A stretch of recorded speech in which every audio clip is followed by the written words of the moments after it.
Assalamualaikum warahmatullahi wabarakatuh.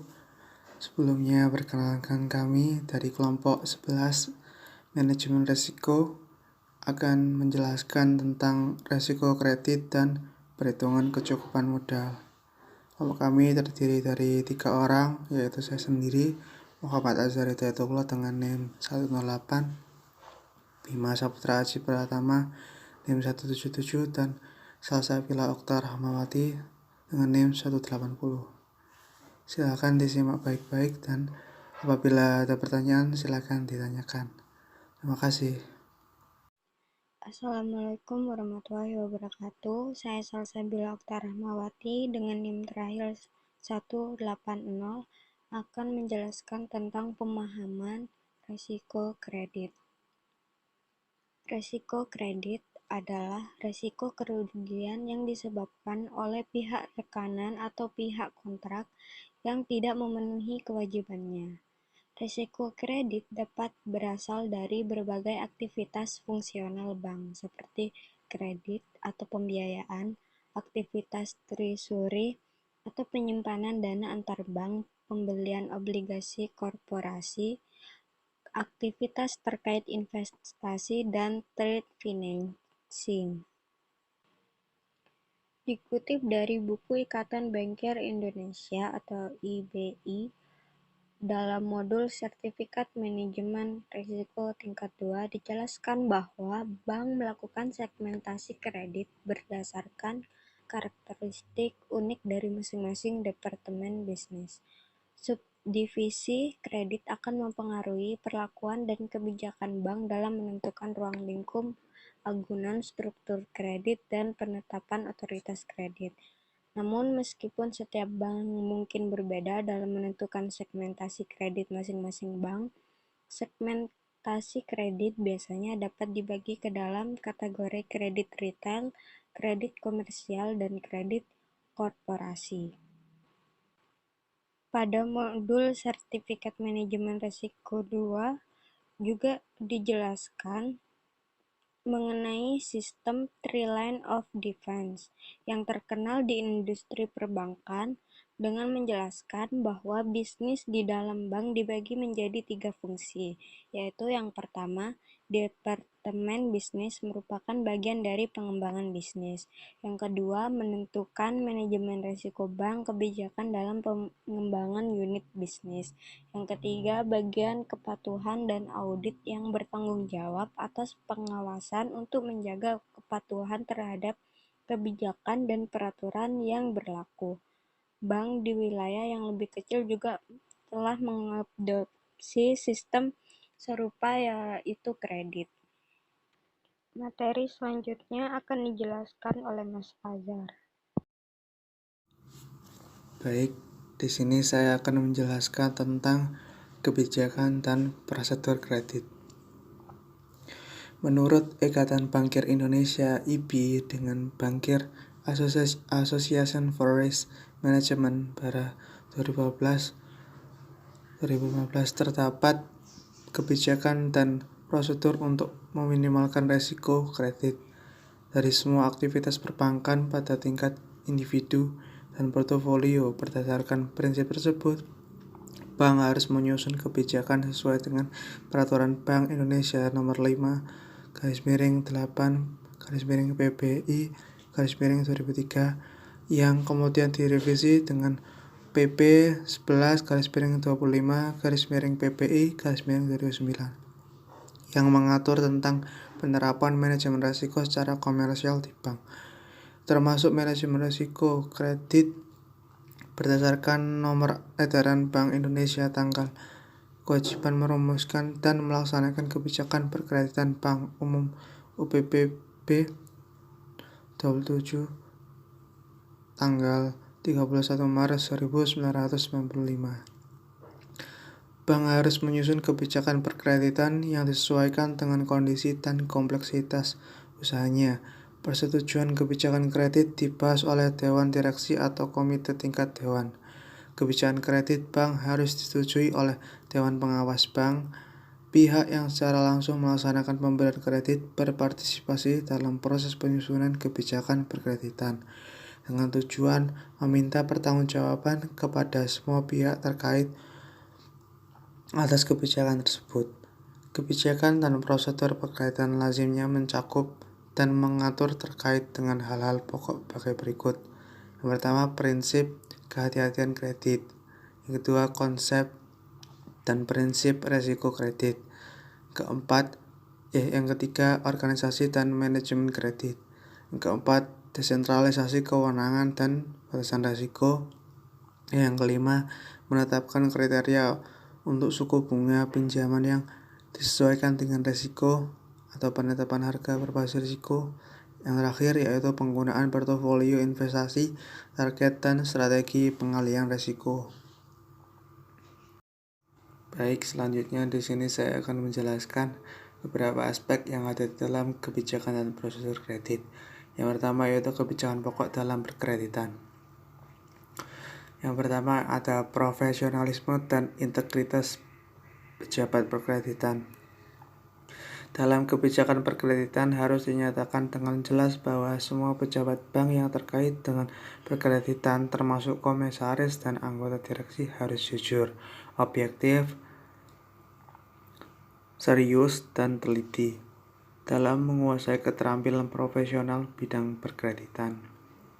Petugas kredit harus mewaspadai ketentuan pasal 49 ayat 2 Undang-Undang Nomor 1 Undang-Undang Perbankan tanggal 7 Juli 1992, tanggal 10 Oktober 1998, mengesampingkan tindakan sebagaimana dimaksud dalam pasal 49 yaitu anggota Dewan Komisaris, direksi atau pegawai bank dilarang dengan sengaja meminta atau menerima, mengizinkan atau menyetujui untuk menerima suatu imbalan, komisi, uang tambahan, pelayanan, uang atau barang berharga untuk keuntungan pribadi atau untuk keuntungan golongan, dalam rangka mendapatkan atau berusaha mendapatkan bagi orang lain, dalam memperoleh uang muka, bank garansi, dan fasilitas kredit dari bank, atau dalam rangka pembelian atau pendiskontoan oleh bank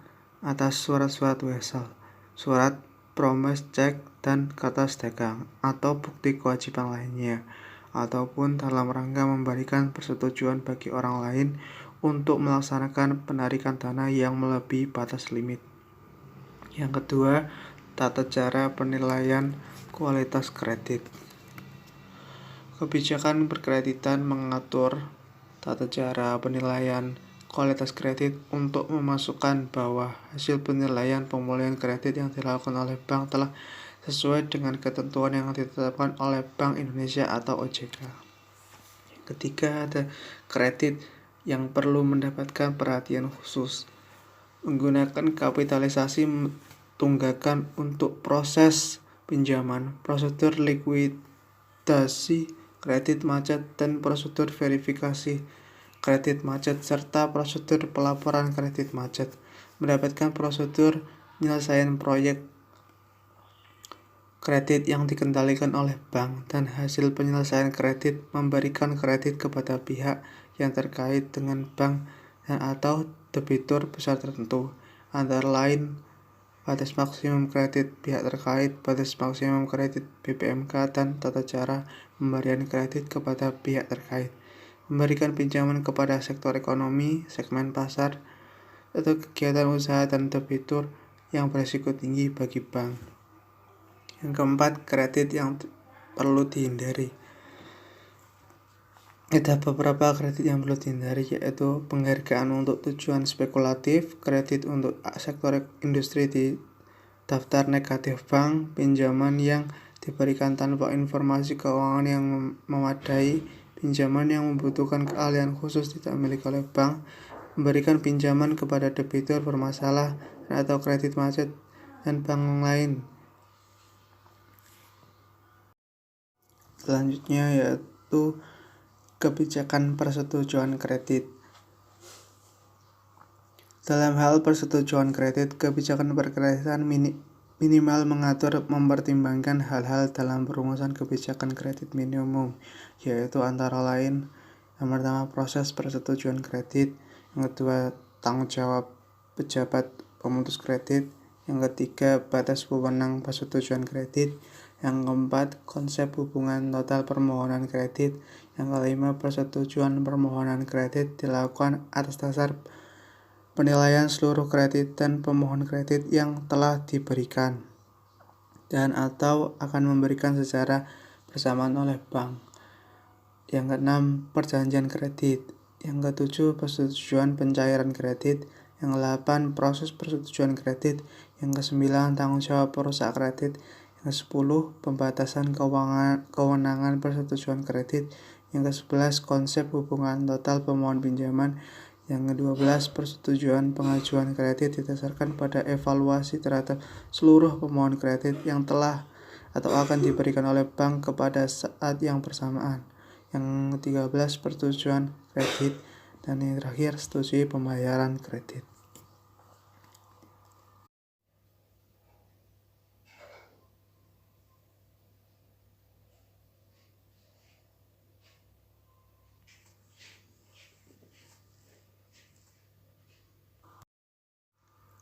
Komponen berikutnya yaitu pengawasan kredit dan penyelesaian kredit bermasalah. Pengawasan kredit yaitu bank wajib melaksanakan pemantauan kredit secara komprehensif sesuai dengan prinsip-prinsip sebagai berikut. Yang pertama, objek pengawasan kredit. Pengawasan semua pejabat bank yang terkait dengan perkreditan, pengawasan terhadap semua jenis kredit, termasuk kredit kepada pihak yang terkait dengan bank dan debitur besar tertentu, harus dilakukan lebih dalam. Yang kedua, cakupan fungsi pengawasan, yaitu mengawasi apakah pembayaran kredit telah dilakukan sesuai dengan kebijakan perkreditan, prosedur pemberian kredit, dan ketentuan internal bank yang berlaku. Yang selanjutnya yaitu mengawasi apakah penilaian pemulihan kredit telah sesuai dengan ketentuan yang ditetapkan oleh otoritas pengawas. Selanjutnya, memantau kecukupan cadangan penghapus bukuan kredit. Selanjutnya, penyelesaian kredit bermasalah. Penyelesaian kredit bermasalah dibagi menjadi 3, yaitu yang pertama, evaluasi kredit bermasalah. Bank dapat mengevaluasi daftar kredit pengawasan khusus, rencana dan realisasi likuidasi, serta mengetahui sejak dini apakah kredit pengawasan khusus tersebut telah menjadi kredit macet. Kedua, penyelesaian kredit bermasalah. Jika jumlah piutang tergolong mencurigakan dan kerugiannya mencapai nilai tertentu, maka bank akan mengambil beberapa langkah, antara lain melaporkan kredit bermasalah kepada regulator, membentuk satuan kerja penyelesaian kredit bermasalah, menyusun dan melaksanakan program penyelesaian kredit bermasalah, mengevaluasi efektivitas program penyelesaian kredit bermasalah, penyelesaian terhadap kredit yang tidak pernah ditagih, melaporkan kredit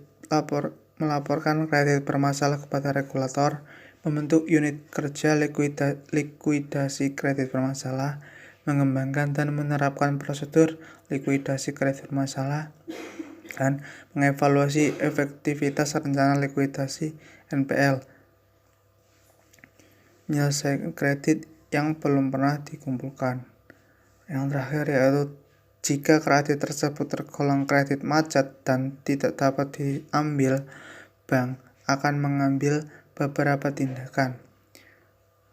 Tindakan-tindakan tersebut antara lain, yang pertama, mengecek kembali surat-surat penagihan dan dokumen legal seperti perjanjian kredit, pengikatan jaminan, dan penilaian jaminan terakhir. Yang kedua, mengirimkan surat peringatan kepada debitur dengan mencantumkan surat peringatan 1, 2, sampai dengan 3 pada surat peringatan tersebut dan dikirim dengan pos tercatat atau mendapat tanda terima dari debitur. Yang ketiga, melakukan penghapus bukuan atau write off. Yang keempat, melaksanakan langkah-langkah persiapan penjualan jaminan melalui lelang sukarela dan lelang eksekusi. Yang kelima, menyerahkan pengelolaan debitur ke pihak berwenang. Yang keenam, memeriksa ulang dokumen penagihan dan dokumen hukum seperti perjanjian kredit, komite jaminan, dan penilaian jaminan akhir. Yang ketujuh, mengirimkan surat peringatan kepada debitur termasuk surat peringatan 1, 2, sampai dengan 3. Dalam surat peringatan dan dikirim melalui pos tercatat atau menerima tanda terima debitur. Yang 8, melakukan logout. Yang ke-9, melakukan langkah-langkah persiapan penjualan agunan melalui lelang dan lelang sukarela. Yang terakhir, menyerahkan pengurus debitur kepada otoritas yang berwenang. Assalamualaikum warahmatullahi wabarakatuh. Saya Salsabil Oktarahmawati dengan NIM terakhir 180. Saya di sini akan menjelaskan tentang proses kredit secara komersial. Proses kredit komersial ini dapat dimulai dengan beberapa tahapan inisiasi, yaitu yang pertama menerima berkas permohonan yang diajukan oleh nasabah, lalu dilanjutkan dengan wawancara awal untuk memahami tujuan nasabah dalam penggunaan kredit tersebut.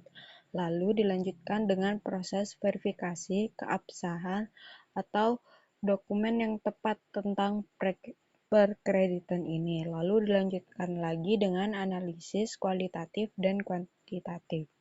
Pada analisis kualitatif dan kuantitatif tersebut meliputi beberapa, yakni antara lain yang pertama, analisis industri tempat usaha debitur. Apakah tempat usaha tersebut itu layak untuk dijadikan sebagai jaminan atau tidak. Lalu terdapat sumber pelunasan kredit. Nah, nasabah akan dianalisis sumber pelunasan kredit tersebut dari mana, apakah dari usaha atau dari gaji dan lain-lain. Lalu terdapat analisis aspek manajemen, apakah manajemen dari usaha tersebut sudah layak untuk dijadikan sebagai jaminan atau sudah layak sebagai usaha yang profesional atau belum. Lalu terdapat aspek teknis, aspek legal, apakah bangunan atau usaha tersebut sudah dilegali oleh pemerintah atau sudah mendapat izin dari pemerintah atau belum. Lalu terdapat struktur kredit dan aspek kualitatif yang berupa analisis keuangan. Selanjutnya yakni proses pengelolaan risiko kredit. Yang pertama, inisiasi, yang kedua, analisis kredit, dan yang ketiga, keputusan dan perjanjian kredit. Yang pertama, inisiasi, yakni pada tahap pertama, bank akan menerima berkas permohonan aplikasi kredit nasabah atau memberikan penawaran kredit kepada nasabah. Permohonan kredit dari nasabah harus diajukan secara tertulis. Berkas permohonan kredit dari nasabah terdiri dari surat permohonan kredit yang ditandatangani oleh nasabah atau pihak yang diberi kuasa untuk mengajukan permohonan kredit di perusahaan. Apabila nasabah berbentuk badan usaha, dengan dilengkapi dokumen-dokumen yang dipersyaratkan oleh bank. Sedangkan jika bank melakukan penawaran kredit kepada nasabah tertentu yang merupakan target market bank dan atau telah masuk dalam pipeline yang ditetapkan oleh bank. Atas penawaran kredit ini, bank akan melakukan analisis yang lebih rinci untuk melakukan atau untuk melihat kelayakan usaha nasabah, yakni antara lain melalui wawancara atau interview, yang kedua target market dari usaha, yang ketiga negative list, yang keempat sumber pelunasan, lalu terdapat analisis kredit. Selanjutnya, B. Analisis kredit. Menurut buku Ikatan Bankir Indonesia, analisis kredit merupakan faktor signifikan yang mempengaruhi pengambilan keputusan kredit kepada nasabah.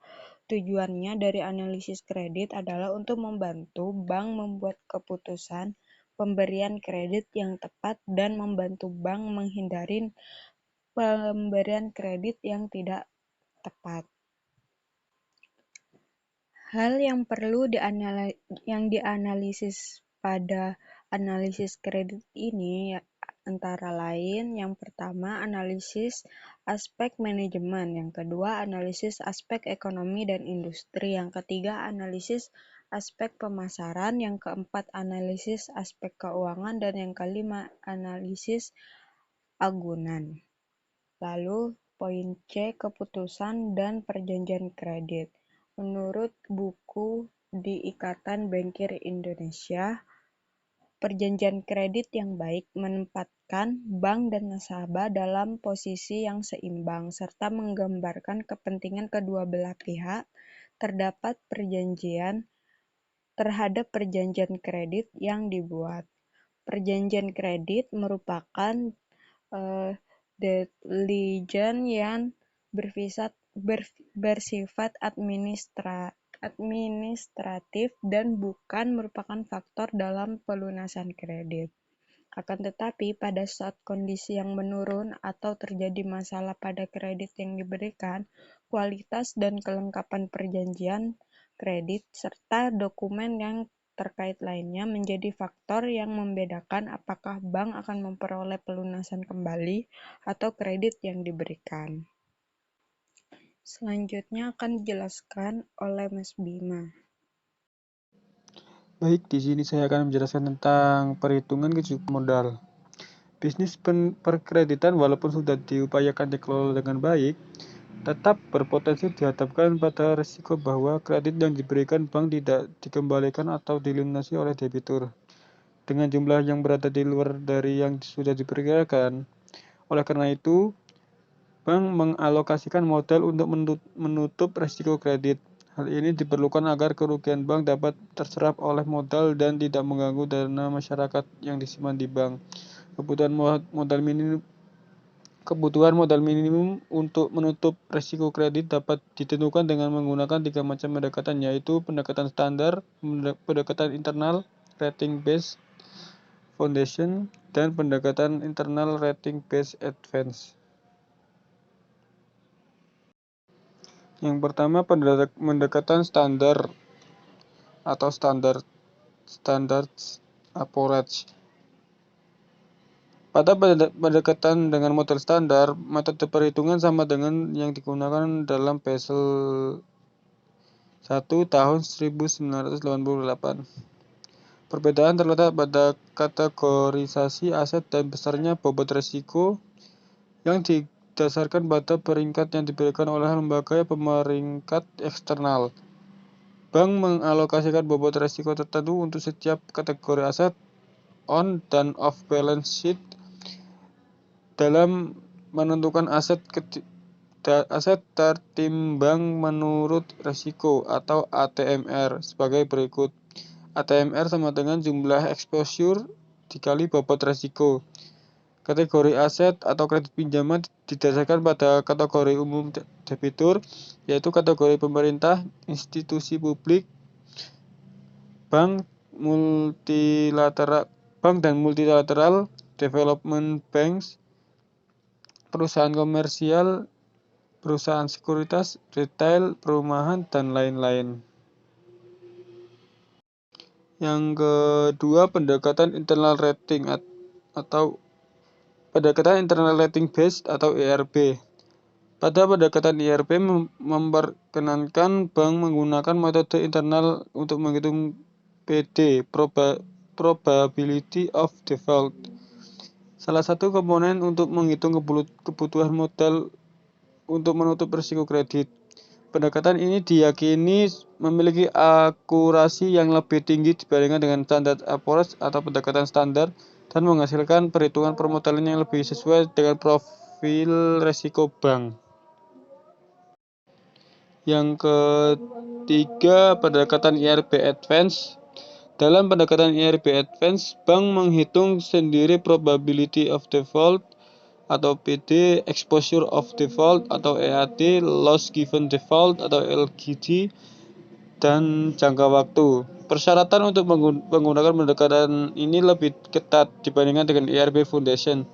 Khusus perhitungan PD untuk consumer loan, bank harus menggunakan data historis minimal 5 tahun. Sedangkan khusus untuk komersial dan corporate loan, bank wajib menggunakan data historis minimal 7 tahun. Untuk posisi on atau off balance sheet didefinisikan sebagai perakiraan gross exposure fasilitas ketika obligor default. Sekian presentasi dari kami. Jika ada kesalahan kata, mohon dimaafkan. Wassalamualaikum warahmatullahi wabarakatuh.